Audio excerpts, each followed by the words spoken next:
आणि इथे बनले आपले क्रिस्पी आलू भजी. आज काय बनवत आहे? आज आलू भजिया. ओके. आज मौसम छान आहे आणि पाऊस चालू आहे, त्यामुळे आमच्या घरी बनत आहे आज आलू भजी.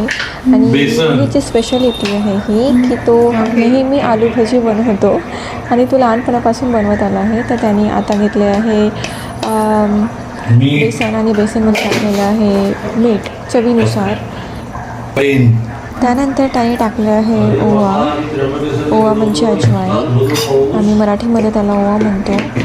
आणि थोडं हळद घातलेलं आहे. आणि आता या मिश्रणाला आता तो पाण्याने छान मिक्स करून घेणार, जेणेकरून त्याच्यामध्ये लम्स म्हणजे गाठी नाही राहायला पाहिजे त्यामुळे. आणि तो जो टेक्स्चर असतो ना बॅटरचा तो एकदम स्मूथ झाला पाहिजे, त्यामुळे तो छान मिक्स करून घेते आहे बॅटरला.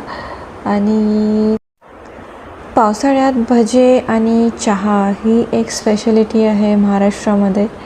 पाऊस आला रे आला की सगळ्यांच्या घरी कांदी भजी, बटाटे भजी म्हणजेच आलू भजी आणि चहा हे तर एकदम पेटेंट असतात हे सगळं.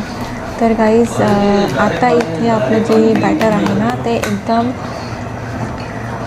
ते एकदम परफेक्ट झालेली आहे. तर इथे आधीच आम्ही काप करून घेतलेले बटाट्याचे आणि आता काप जे आहे ते बटाट्याच्या मिश्रणमध्ये टाकणार भजी. त्याच्यानंतर एक महत्त्वाची गोष्ट म्हणजे जे तेल असते कढईमधलं ते आधीच गरम करून घेतलेलं आहे, छानपैकी गरम केलेलं आहे.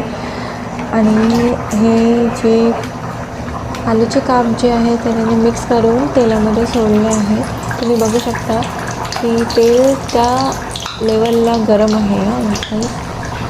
तर गरम तेलामध्ये भजे चांगले तळले जातात. त्याला मग तुम्ही परतून घ्यायला लागते मागून फोडून, जेणेकरून ते छानपैकी फुगले पाहिजे. आणि रोहितचे भजे जे असतात ना नेहमीच फुलतात मागून फोडून.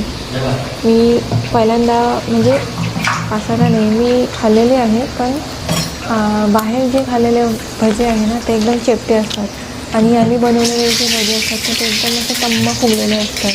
तुम्ही बघू शकता भजे जर फुगले म्हणजे समजा श्रीमंतच चांगले फुगले भजे असे फुगतात भजे चांगले टम्म. जशी बाई प्रेमात असल्यावर कसे फुगते तसे.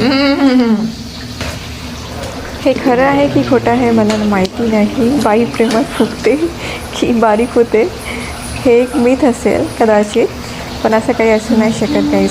तुम्हाला काय वाटते कमेंट सेक्शनमध्ये मला कळवा की हे मिथ आहे की खरंच आहे. प्रेमामध्ये कोणी फुगते का? ना, कधीच नाही, मला नाही वाटत. मला असं वाटते जेवणावर डिपेंड आहे शरीराचं फुगणं आणि बारीक होणं. आणि इथे गाईस तुम्ही बघू शकता की भजे तेल पिऊन राहिले की तेलात भजे काय होऊन राहिलं, स्विमिंग करत आहे. फायनली आता माझ्याच्यानी वेट नाही होत आहे, मला पाहिजे आहे. मला आता भजी खायची खूप इच्छा आहे. आणि याच्यासोबत अशी डिंडोरी सोला डिंडोरी. तर अशा प्रकारे बनले आहे गाईज आपले हे भजे आणि विथ सोला डिंडोरी. आणि मी पिणार आहे चाय. तर मित्रांनो मिनी व्लॉग कसा वाटला कमेंट सेक्शनमध्ये नक्की कळवा. So bye.